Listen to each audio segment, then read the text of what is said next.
Dieu de tous les jours, Marc Thomas. Bonjour à vous les amis auditeurs. Bonjour à vous qui tombez par hasard sur cette émission. Et je vous propose ce moment de partage aujourd'hui sur le titre « Allergie relationnelle ». J'imagine que ça évoque chez chacun de vous des personnes auxquelles vous êtes allergique, que vous n'arrivez pas à approcher, à comprendre. Ça déclenche quand vous les voyez des peurs, des envies de vous sauver, des envies d'agresser, etc. Nous connaissons tous des allergies physiques. Moi, je ne digère pas le concombre. J'ai acheté un jour un parfum qui m'a donné des démangeaisons. D'autres sont allergiques au pollen, au gluten, aux produits lactés, etc. Et comme je le disais à l'instant, nous sommes tous allergiques parfois à telle ou telle personne. Pour nous, la proximité avec ces personnes est toxique. Elle déclenche la peur, le stress, la colère, un grand mal-être.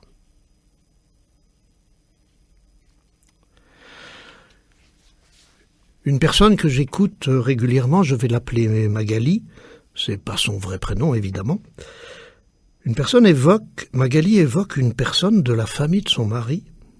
Elle décrit cette personne comme envahissante, autoritaire.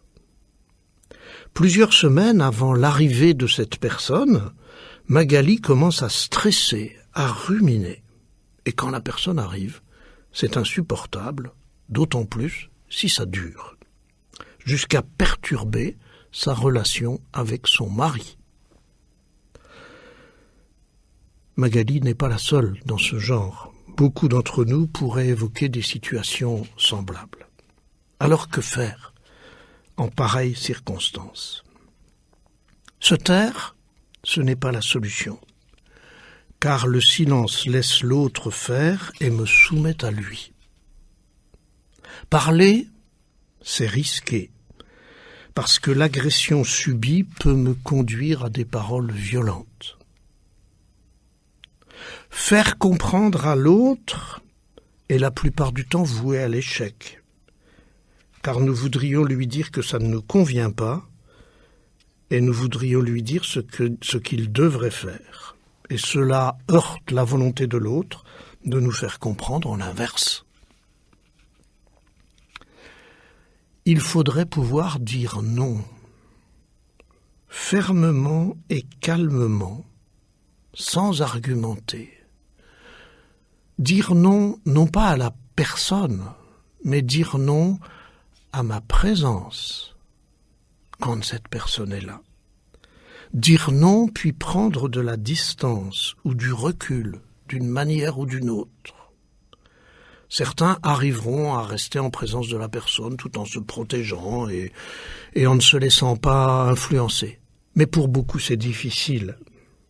C'était impossible pour Magali qui était prête à s'effondrer ou à exploser. Alors, comment faire? Eh bien, il y a deux solutions, les mêmes que pour les allergies physiques. Éviter pour se protéger, c'est la première solution. Il y en aura une deuxième, se désensibiliser. Éviter, je dis bien éviter, et non pas fuir, car fuir n'est que le dernier recours quand le mal est déjà fait ou quand la situation est trop dangereuse. Éviter. Quand il y a du concombre sur un plat, je me protège en évitant d'en prendre. Si j'en prends, j'accepte les probables conséquences passagères, mais je n'accuserai pas le concombre d'en être la cause. Si ta proximité avec une personne est toxique pour toi, évite de la rencontrer. Avant qu'elle n'arrive, tu peux dire non. Tu peux organiser ta vie pour être le moins possible à son contact. Tu peux te demander quel est le minimum nécessaire pour rester poli et conforme à tes valeurs. Mais surtout, Ne passe pas un temps fou à décrire ce qui t'intoxique.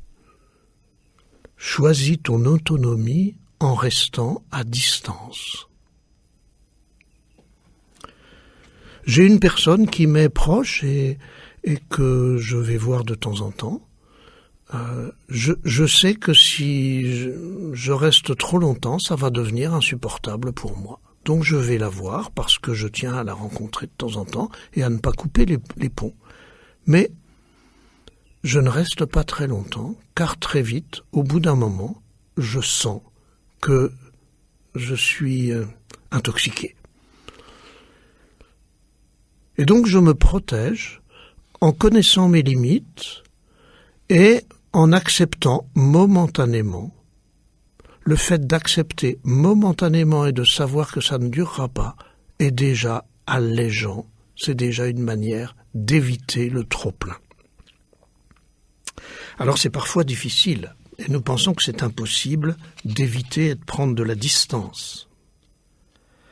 Parce que nous avons peur des réactions de notre entourage. Et que souvent nous avons été habitués à nous soumettre aux volontés de notre entourage. Ou bien parce que nos jugements sur nous-mêmes, je ne devrais pas réagir comme ça, c'est moi qui suis nul, ces jugements sur nous-mêmes finissent par faire taire nos besoins de protection. Et puis il y a aussi la tension et le mal-être qui risquent de nous faire tout interpréter à l'envers. Quand Magali ne supportait pas cette personne, son mari lui a conseillé de partir un moment. Elle a cru comprendre que son mari la rejetait, alors que celui-ci voulait seulement la protéger. Il y a des moments où nous sommes tellement envahis et intoxiqués que la seule chose à faire est une cure de désintoxication, une cure de retour sur soi.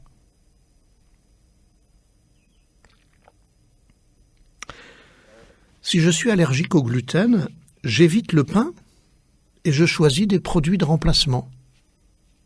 Parce qu'il faut bien manger quand même.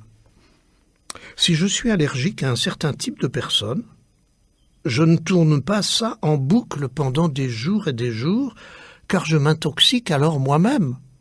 Comme quelqu'un qui passerait son temps à regretter de ne pas pouvoir manger de pain parce qu'il est allergique au gluten et que pourtant le pain c'est bon et que voilà, je suis un pauvre malheureux.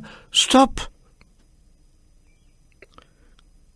Comme celui qui évite le gluten cherche des produits de remplacement, ma priorité est de chercher des personnes avec qui j'ai du feeling, d'aller parler avec elles et d'aller me nourrir de relations saines et énergisantes. C'était la première partie, éviter. La première solution, éviter. Voici la deuxième, se désensibiliser. Alors je ne suis pas médecin allergologue et je n'y connais rien à la désensibilisation aux allergies du corps. Je sais seulement que l'allergologue va tester des produits et chercher à améliorer la réaction allergique de mon corps à tel ou tel produit. Le dialogue que j'ai eu avec Magali était dans le même esprit. Elle a nommé à quel point la personne qu'elle ne supportait pas lui rappelait son enfance, son éducation. Ça lui rappelait des relations avec des adultes qu'elle a subies de façon douloureuse, sans que l'enfant qu'elle était puisse se protéger. La personne que Magali ne peut pas approcher aujourd'hui est peut-être une personne toxique. Certains de ses actes et paroles semblent bien illégitimes, mais si Magali ne peut pas supporter, c'est parce que cette personne réveille en elle des blessures non cicatrisées. La personne et ses actes ne sont pas les causes, ils ne sont qu'un déclencheur, et pas la cause première. Donc il ne s'agit pas de s'énerver sur cette personne qui est toxique aujourd'hui, il ne s'agit pas seulement de l'éviter, voire de la fuir, il s'agit de travailler sur moi et sur ce que ça réveille en moi pour désensibiliser l'allergie à cette personne et à celle qui lui ressemble. il faudra que Magali traite ses blessures d'enfance. Il faudra désinfecter par ses mots d'adulte ce qui n'a pas permis la cicatrisation de l'enfant. Et là, je vous partage un événement personnel. Pendant plusieurs dizaines d'années, j'ai eu des problèmes digestifs, des crises d'aérophagie la nuit. Un médecin gastro-entérologue m'a fait tous les examens nécessaires. Il a diagnostiqué une hernie hiatale, cause de cette aérophagie. Mais il a ajouté « Cette hernie explique les douleurs, mais elle n'explique pas leur intensité, ni leur répétition quasi quotidienne. » Alors ce médecin allergologue, à ma très grande surprise, a ajouté « Avez-vous eu une blessure d'enfance ?» Environ 10 ans après, j'étais en psychothérapie dans une période difficile où j'avais des crises aiguës d'aérophagie. Ma thérapeute m'a demandé de décrire ma douleur, d'exprimer mes ressentis. Une crise de larmes est montée, et avec elle, un souvenir inconscient du tout début de ma vie. Un événement que j'ai pu nommer dans les larmes. À ma grande surprise, aussitôt après, dans les jours qui ont suivi, les crises d'aérophagie ont disparu et mes nuits sont redevenues paisibles. La hernie hiatale me laisse quelques fragilités, mais je suis libéré de ce qui m'empêchait de dormir, de digérer et d'être bien. Désensibiliser nos fragilités qui se réveillent à chaque événement. Nous n'avons pas le pouvoir de changer les personnes qui nous entourent, mais nous avons le pouvoir de prendre soin de nous, d'identifier nos fragilités et nos blessures, de les protéger en disant non et en évitant, de soigner ce que ça réveille en nous.